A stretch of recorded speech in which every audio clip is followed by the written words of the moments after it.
নামের পাচ্ছি না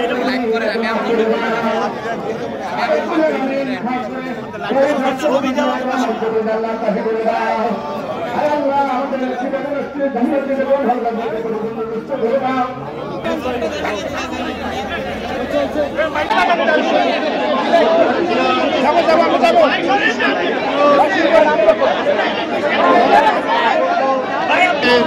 সকল পর্যায়ের নেতাকর্মীরা আরাফাত রহমান কোকোর জানিয়ে তার মাতৃরার সামনায়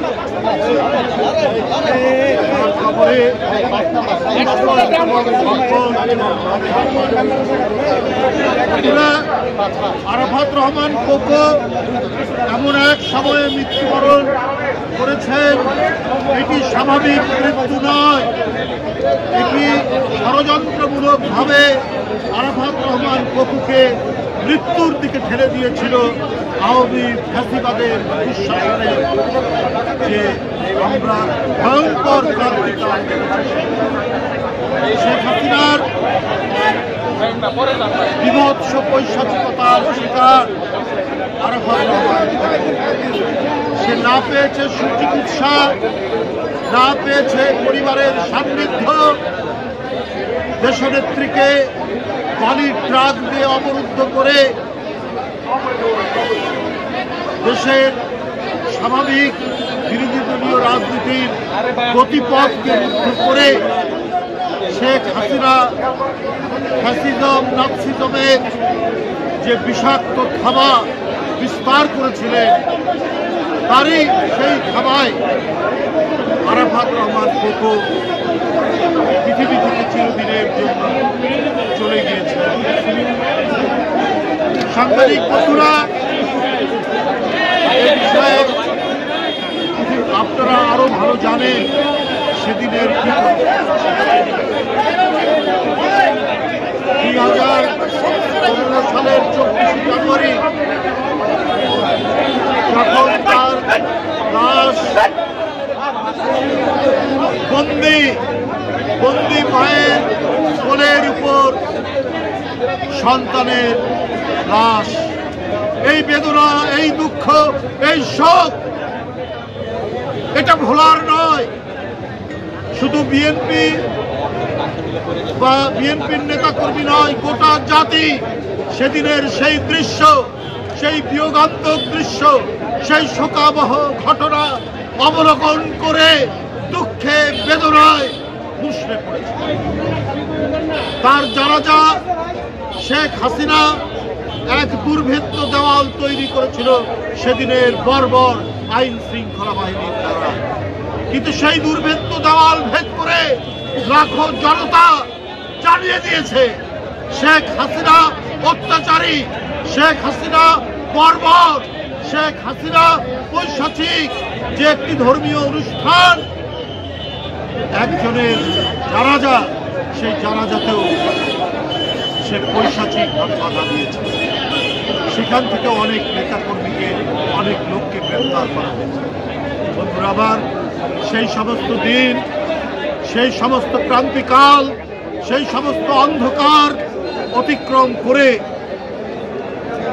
15 বছর 16 বছরের এক বিভৎস অরাজকতার মধ্যে দিয়ে, অনেকের জীবন উৎসর্গের মধ্যে দিয়ে, অনেকের শারীরিক নির্যাতন এবং চিরদিনের জন্য হারিয়ে যাওয়ার সকল ভয়াবহ স্মৃতিকে ধারণ করে 5ই আগস্টে ফ্যাসিবাদের পতন হয় এবং দেশ ছেড়ে পালিয়ে যায়।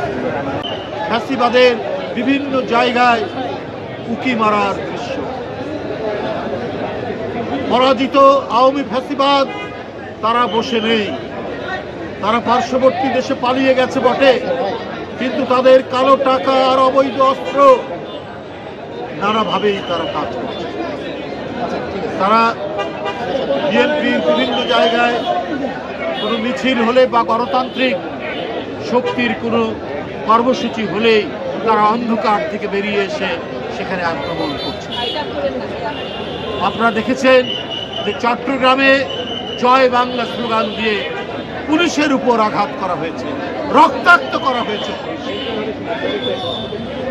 এই পরিস্থিতি চলছে, কিন্তু এর মধ্যেও গোটা জাতি প্রত্যাশা করছে একটা অবাধ সুষ্ঠু নির্বাচন।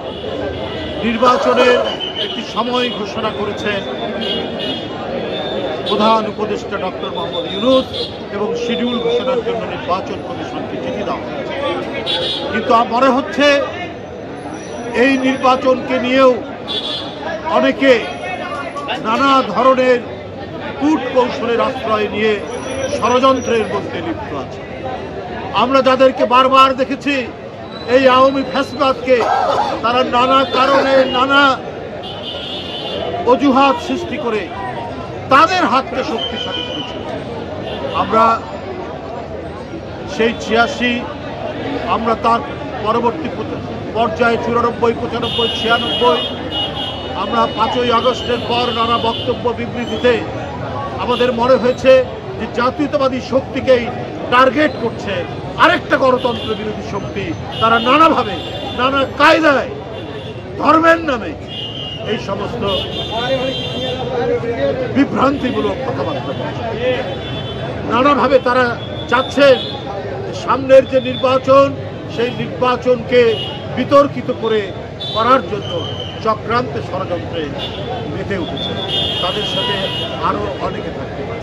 বন্ধুরা, আমার কথা হচ্ছে আমরা একটা আদর্শের জন্য লড়েছি, আর এই আদর্শ কায়েম করার জন্য আমাদের নেত্রী দেশনেত্রী বেগম খালেদা জিয়া এবং আমাদের ভারপ্রাপ্ত চেয়ারম্যান আপোষহীন লড়াই করেছেন, জাতিকে উদ্বুদ্ধ করেছেন, বিএনপির নেতা কর্মীদেরকে আত্মদানে উদ্বুদ্ধ এবং প্রেরণায় তাদেরকে উজ্জীবিত করে মাঠে নামিয়েছে।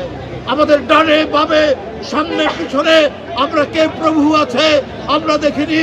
আমরা চেয়েছি আমাদের স্বাধীনতা অক্ষুণ্ণ থাক, আমাদের সার্বভৌমত্ব টিকে থাক, আমরা আমাদের কথা বলার স্বাধীনতা তথা গণতন্ত্র ফিরত পাই। আর এই জন্য শিশু বাচ্চা, এই জন্য তরুণ কিশোর সহ ছাত্র জনতার উত্তাল ঢেউ এবং তাদের প্রাণের উৎসর্গের মধ্যে দিয়ে ৫ই আগস্ট।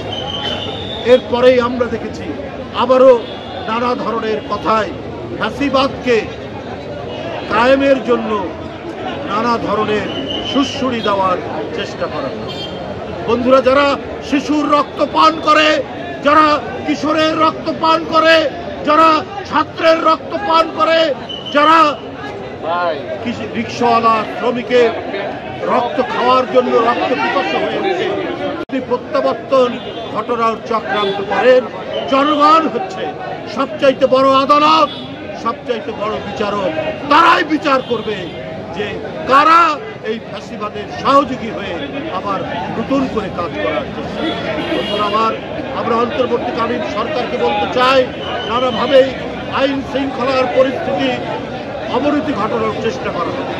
আপনারা শক্তভাবে সেটিকে আপনারা দমন করুন, দুষ্কৃতিকারীদেরকে উচ্ছেদ করুন, চাঁদাবাজ দখলবাজ যারা আছে তাদের বিরুদ্ধে আপনার পুলিশ প্রশাসন এবং আইন শৃঙ্খলা বাহিনীকে তৎপর হতে বলুন।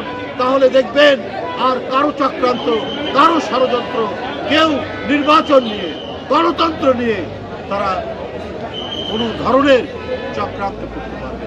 বন্ধুরা আমার, আমি মনে করি আরাফাত রহমান কোকো রাজনীতি করতেন না, তিনি ক্রীড়া সংগঠক। এখানে যারা অধিকাংশ আমরা যারা রাজনীতির লোক, কিন্তু আরও অনেকে এখানে ক্রীড়ার সাথে সংশ্লিষ্ট, তাদেরই উদ্যোগে আমরা এই কবরে এখানে তার কবর জিয়ারত করলাম, আমরা পুষ্পস্তবক অর্পণ করলাম। আমি আগেও বলেছি যে যদিও রাজনীতি করতো না, কিন্তু রাজনৈতিক প্রতিহিংসার শিকার আরাফাত রহমান। কারণ আজকে যদি দেশের স্বাভাবিক রাজনীতি থাকতো তাহলে কোকো দেশে থাকতো, তার মায়ের পাশে থাকতো এবং সে মানসিকভাবে ভারাক্রান্ত হতো না, সে যে আজকে তার যে হৃদযন্ত্রের ক্রিয়া যেখানে অসুস্থতা ছিল, হার্টের অসুস্থতা, তাহলে সেটার ভালো চিকিৎসা হতো, সেই সুযোগ পায়নি, কারণ তার স্বাভাবিকভাবে জীবনযাপন করতে পারেনি, মায়ের কাছ থেকে, পরিবারের কাছ থেকে অনেক দূরে। তাই আমি মনে করি এই গণতান্ত্রিক আন্দোলনের একজন শহীদ হচ্ছেন আরাফাত রহমান কোকো, কারণ শেখ হাসিনার অত্যাচারের কারণে। আমরা আল্লাহর কাছে প্রার্থনা করি আল্লাহ তার যেন বেহেশত নসিব করে, এবং আমরা তার প্রতি শ্রদ্ধা জানাবো, এবং তার পরিবার যেন শক্ত হয়ে থাকে। তার 2 সন্তান আছে, স্ত্রী আছে, আল্লাহ যেন শোক বইবার শক্তি তাদের দেন। তার মা বেঁচে আছে, আমাদের প্রত্যেকের তিনি আদর্শের জননী, তিনি গণতন্ত্রের জননী, গণতন্ত্রের মা। আল্লাহ যেন শোক সইবার শক্তি দেন, এবং তার বড় ভাই আরাফাত রহমান কোকো জ্যেষ্ঠ ভ্রাতা, এত দুঃখ বেদনা এত কিছু, সেও মায়ের কাছ থেকে আজ দীর্ঘদিন ধরে তার মায়ের স্নেহ ভালোবাসা থেকে বঞ্চিত ছিলেন। 5ই আগস্টের পর দেখা হয়েছে সে আরাফাত রহমান কোকো বড় ভাইয়ের মৃত্যু যে কত বেদনাদায়ক হতে পারে সেটা আমরা যারা ছোট ভাই চলে গেছে, আমরা জিয়া পরিবারের প্রতি আমাদের গভীর শ্রদ্ধা এবং তাদের প্রতি আমরা সহানুভূতি জানাচ্ছি, সহমর্মিতা জানাচ্ছি। আল্লাহ কাছে আবারও দোয়া করছি আল্লাহ আরাফাত রহমান কোকোর বেহেশত নসিব করুন। আমরা তার প্রতি শ্রদ্ধা জানিয়ে আমার বক্তব্য শেষ করছি।